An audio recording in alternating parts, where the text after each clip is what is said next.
What is up, guys? It's me, Jay. And at this point in time, it's like 12 o'clock. I woke up like an hour ago. So I'm a little bit still recovering from the sleep. But either way, all I want to say. Fucking glasses. So all I want to say is thank you guys for 800 fucking subscribers. Well, in the YT studio in the analytics it says 800, but on the app it says 700. So thank you guys for 700, 800 subscribers. If you're new here, hi, I'm Jay. My real name is Jason, but they call me Jay. And welcome to my channel. Holy shit. Besides the subscriber growth, welcome to the Narcos review. I haven't finished the series yet, but might as well do the review on seasons 1 and 2. That rhymed. So, without further ado, let's get it. So, 1 and 2. The first 2 seasons were about the Medellin cartel de Medellin, which is Pablo Escobar, were the first 2 seasons. First, right off the bat, what I didn't like is that they wrote off the Ochoa the Ochoa brothers, which were like the top dogs, some of the top dogs in the cartel. Next with Pablo, it's Pablo, the Ochoa brothers, and Gacha, aka El Mexicano. I think, if I remember correctly. I don't know. Kevin will probably say the right shit in editing. So, but either way, they wrote off the Ochoa brothers, which what I didn't like, because in the second season, before Pablo died, we don't know what the fuck happened with that beef that they had with the Ochoas, since my boy Gustavo, rest in peace, was screwing their sister and shit. So, with that being said, that's the shit that I didn't like. What I did like was the characters. The loyalty they had to Pablo. Some of them had loyalty to Pablo. Like my boy Limon. He aka the last Sicario, the last assassin. Limon, my boy. He was the last one of Pablo's crew to be alive beside Pablo. So the thing that I did like was also was the plot twist that they had, like the betrayal of Navegante to Gacha. That shit was what. And then the saddest moments from those 2 seasons was the death of Poison and the death of Gustavo.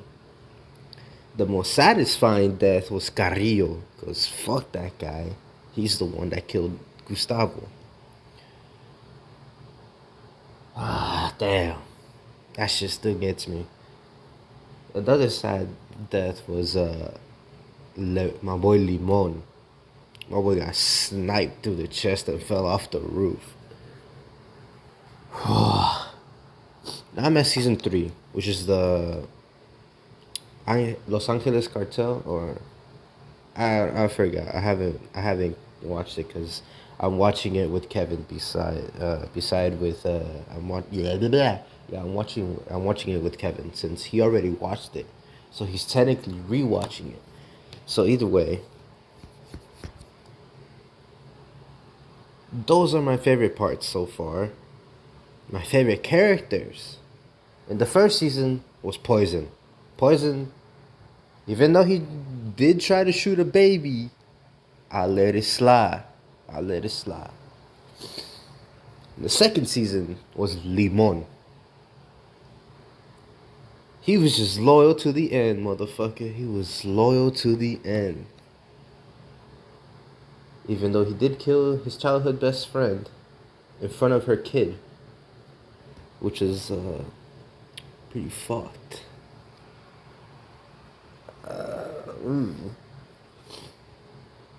Favorite female character will probably be Pablo's mom. She was G. She was G to the end as well. She didn't die in the series, so to the end, that's not what I mean. But she was a G by the end of season 2 and season 1. She was a G. She technically is an OG.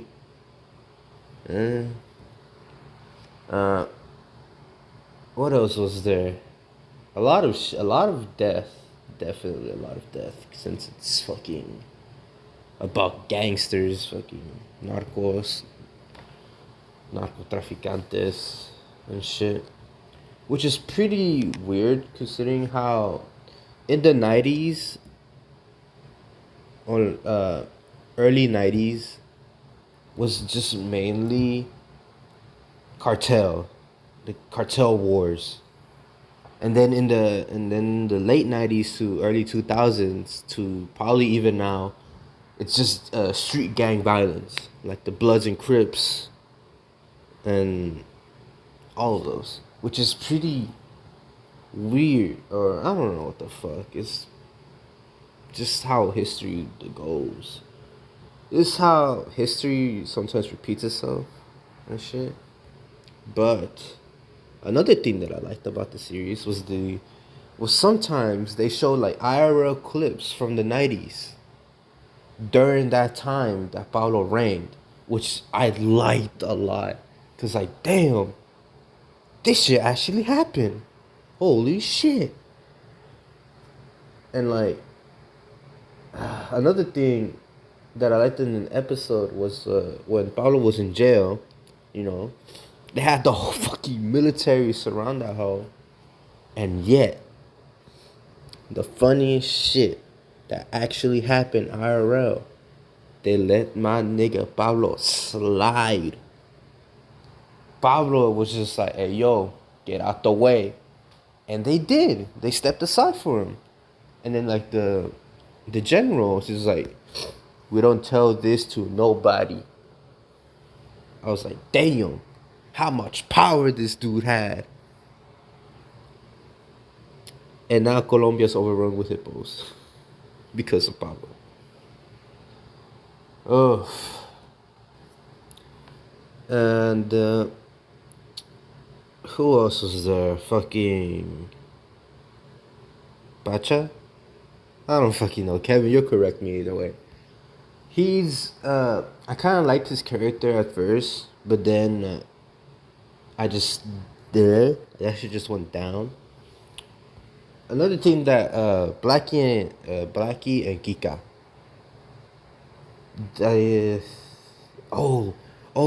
No.